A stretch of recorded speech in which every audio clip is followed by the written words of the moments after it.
I see. And also, can you talk about what you're doing Thursday morning, and was there something about why you wanted to work with the Boys and Girls Club in the Daytona area? Well, we've worked with the Boys and Girls Club before, all over the country, really.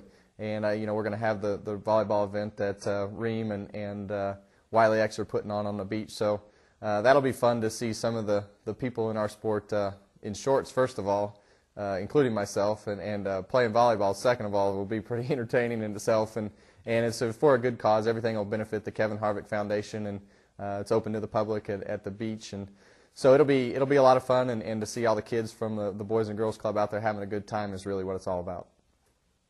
Thank you. Thank you, sir.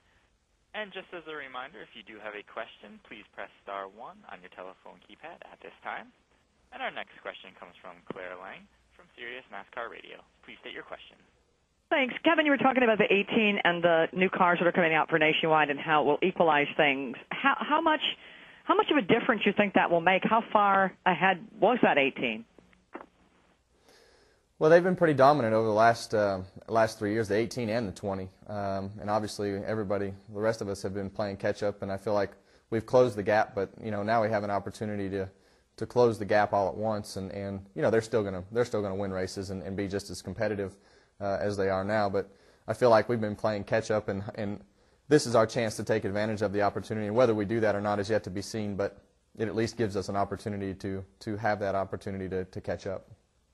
And what kind of a race you think we'll see at Daytona? The fans were pretty jacked about the race last weekend, which was interesting. I think it was the passes and people going after each other on the track that maybe had an issue earlier the previous week. And for some reason, the fans really liked seeing all of that going on. And then, of course, you had the end of the race. What do you think we're going to see now as we head into the race at Daytona? Well, obviously Daytona's a little bit different than Loudon as far as the way that you race, and it's Daytona. The cars are going to move around a lot. The cars are going to slide, and you're going to see a lot of people handle really good in the beginning, and then not handle so good halfway through the run. So you're going to see a lot of cars coming and going, a lot of passing, a lot of pushing and shoving with the new plate. And I think our sport has just become a lot more aggressive because the competition is so much closer, and I think with the kind of the leash let off of everybody wants to gain that position, and you have to get aggressive to pass because the competition is so close. So sometimes you make mistakes and you run into guys, and people get mad, and things escalate from there. So it seems to get more exciting every week, and it seems like we come home with more bent fenders every week. So that's okay. It's as long as it's good to watch and everybody's racing hard, that's what it's all about. Thank you, Kevin. Good luck. And our next question comes from Steve Porter from Alton Telegraph. Please state your question. Morning, Kevin. How would you rate your season so far across the board? And are you about where you want to be, or how would you just sort of assess things? Well, I think coming off of last year, it's probably an A+ up to this point. I think we were like 26th or 27th in the points last year. I don't know exactly where that was, but we've obviously been to victory lane in the shootout to start the year, and in Talladega, and had a chance to win a couple other races. And we've run consistently in the top 5, and when we've had a bad day, we've been right around the top 10. So those are the things that you have to do.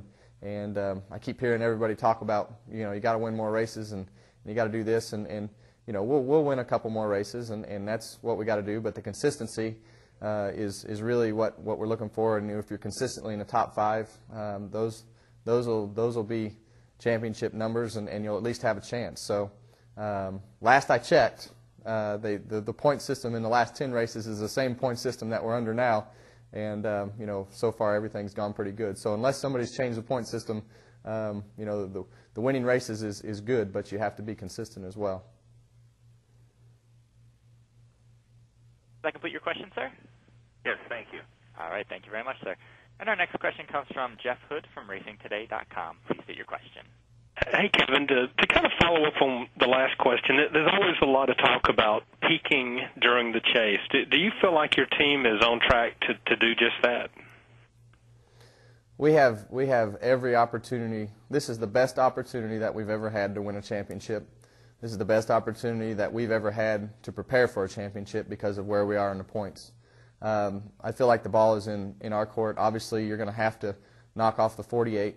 Those are the guys that have made it happen in the chase and been consistent and won races and done what they've had to do over the last 10 weeks. So until somebody proves they can do that, those are the guys that you have to beat, and they've done that the last couple of weeks. But I think for us, it's the ball is in our hands, and what direction we take it and run with it from here is up to us. So we have plenty of time to prepare for it, and hopefully we do a good job as we've done to this point, and we can step it up and do what we have to do in the last 10 weeks. And you also said just a few minutes ago that you still think you can win a couple more races this season. Obviously, you'd like to get the bonus points. Are there maybe 2 or 3 tracks coming up that you've kind of got circled and you really think you've got a really good shot of winning at those facilities? Yeah, we've been to a lot of racetracks where we've had a lot of success. We're going to a lot of racetracks where we've had a lot of success. Obviously, everybody circles Indianapolis, and we have Atlanta and California, and we ran great at Pocono, Watkins Glen.